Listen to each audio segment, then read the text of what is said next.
To use AI Select with S Pen to copy on-screen text to clipboard on Samsung Galaxy S25 Ultra, open any screen where the text you want to copy is on.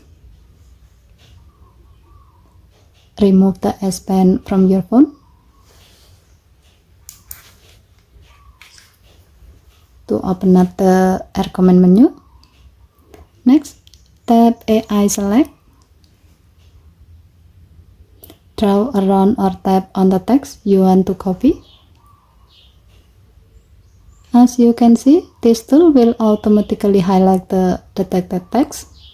Tap the copy icon to save the selected text to your clipboard so you can paste it anytime you need in other apps.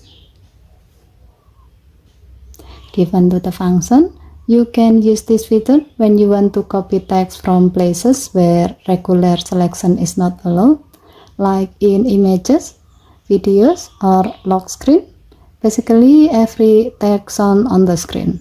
It saves time and effort by turning anything on screen into editable text in seconds. Okay, thank you for watching. Please help to like and subscribe. Have a nice day.